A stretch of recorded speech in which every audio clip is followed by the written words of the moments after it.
Hello and welcome to Tuesday, 2 o'clock Tea and Talk. This is conversations about business, marketing, and mindset. And I am Aura McKay, and I am a business coach and lifestyle strategist for creative entrepreneurs. And today on Tuesday, 2 o'clock Tea and Talk, I know, easy for me to say, right? I've been practicing. Today, our topic is all about marketing overwhelm and how we can avoid it. And what I want to talk about is, why are we overwhelmed? What makes up marketing overwhelm? How does that even happen? And then what are some of the techniques that we can use to avoid it? Of what it is that you are struggling with in terms of marketing overwhelm. If that's something that is the case for you, then please go ahead and enter it into the comments. If you're watching this on the replay, go ahead and enter it in the comments. If you think that there should be somebody else here watching, then share this video. So when we talk about marketing overwhelm, let's first look into, well, why do we have overwhelm in the first place? What contributes to overwhelm? So one of the things that, whether it's marketing or whether it's running your business or, even parenting or living life, overwhelm often comes from not enough time and too many moving pieces, too many things to do. With marketing, I think that there's also this sort of, oh my gosh, there are just so many choices. There's so many things to do, and there feels like there's a lot of uncertainty about how does marketing work. Which one is the best one for me? How do I do it right? How do I do it well? So with this uncertainty, it often comes from a place of lack of knowledge or lack of skills. We just, as small business owners, as creative entrepreneurs or entrepreneurs in any field, often we're really, really well trained in providing the service that we provide, but we're not so well trained in the business aspect or the marketing aspect.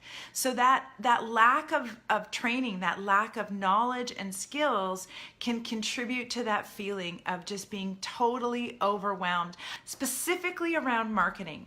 So, it used to be that we didn't have a lot of different choices for marketing, especially when marketing was mostly offline. Now that we have the World Wide Web, we have online marketing, and we have this amazing opportunity to have almost unlimited access to communicating with our ideal clients and communicating with our market and our prospects. How do we do that? It's never really been our responsibility to do marketing until about the last 15 years in business. So when we look at overwhelm, when we look at those three pieces, uncertainty from a lack of skill or knowledge, there's just too many things to do and you just can't do all of them. And that feeling of, I don't have enough time to do marketing.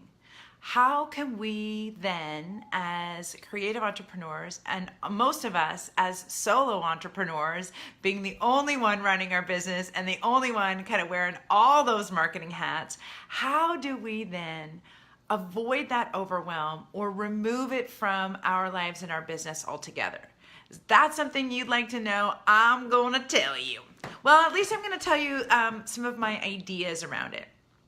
So just so you know, today is actually a coffee kind of day because I am definitely feeling tired. I have been working on my own marketing. I have a mini masterclass coming up this Saturday in Vancouver and another mini masterclass coming up on Tuesday, which is going to be an online mini masterclass in marketing strategy. And I have been working on promoting and marketing and letting people know that these are coming up. And it's taking a lot to be able to do it. And one of the things that's really helped me avoid that feeling of overwhelm is I'm focusing on one thing at a time.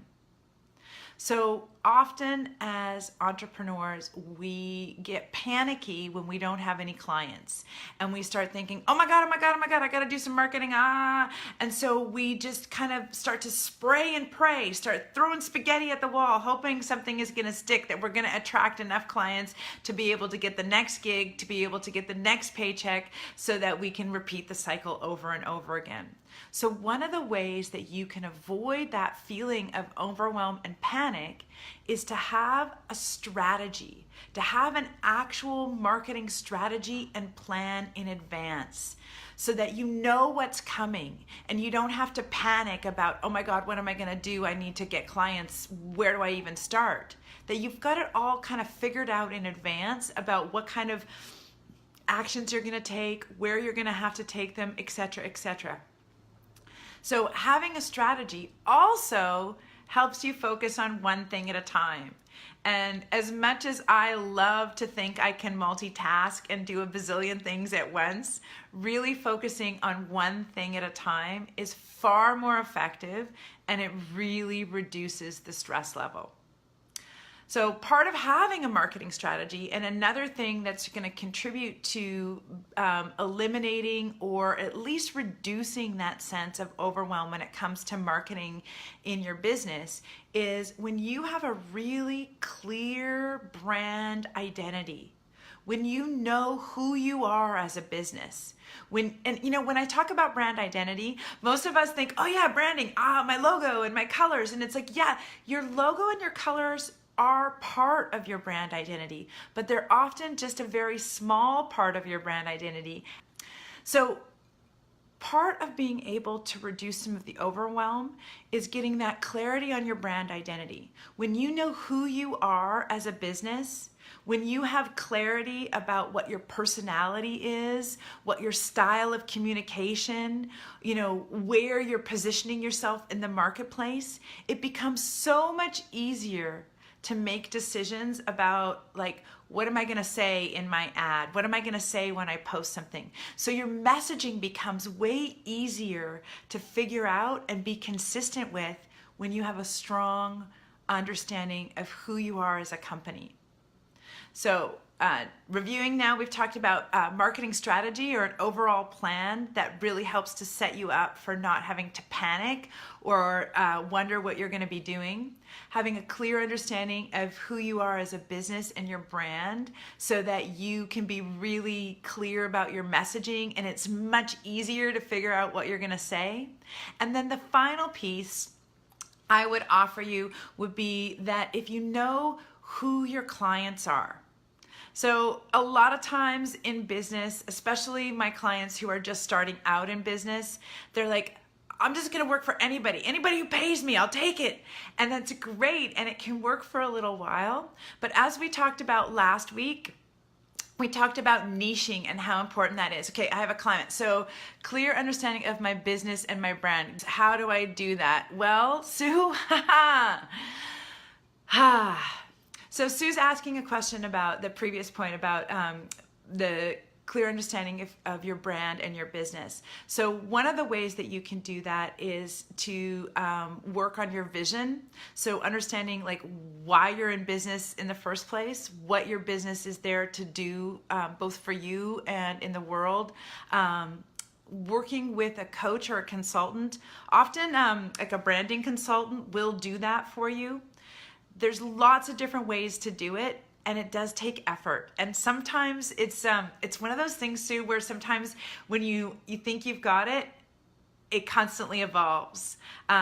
Especially in your first sort of 1 to 5 years, I find that our brand is kind of evolving. Generally, after about 5 years, you have really a good idea about where you want to focus in the world. And once you have that brand identity, it becomes a lot easier. So thank you for the question. I don't know if I can answer it any more deeply in this Tea and Talk, but I promise to talk about it more in my mini masterclasses that are coming up. So visit my Facebook page for more information about that. Attend one of those, and I promise we'll get more into that. The final thing that I am talking about in terms of eliminating the overwhelm, and sometimes it can be a way to understand your brand better, is understand who you're going to serve in your business. Understand who your clients are. So if your clients are, corporate business people, then that's going to give you a hint about how to market to them. If your clients are, parents of young children, then that's going to give you a hint of how to market more effectively. So the idea is that you get to know who your clients are, and then you can focus on talking to just those clients. And you can really focus on how do I communicate with just those people. And by focusing in on your ideal clients, and sometimes even like picturing who your favorite clients are, giving them a name, and really thinking about who they are when you start to market, that can eliminate some of the overwhelm around, what do I say, or how do I talk to them, or what kind of content should I be producing? There are so many moving pieces when it comes to marketing that it can be really challenging to put them all together. The main idea is to have clarity, focus, and simplification of the whole process so that you don't feel so overwhelmed when you come to promoting your business and to letting people know how amazing you are in the world. So this about wraps up this topic. If there are any additional comments or questions, please go ahead and type them in the comment box. I promise to go back and answer any questions I can. And if you want to go more in depth into understanding how to create a marketing strategy, please do check out my webpage at auramckay.com or check out my Facebook page. And there's information there about how to participate in the marketing strategies mini masterclass. I'll also put a link just below so that you can go ahead and register for that if that's something that you're interested in. Guys, I'm just finishing up today's coffee. I know, tea and talk, I didn't want to switch it around, but let me know if there's anything else I can do with you, and have a fantastic day, and we'll see you next time.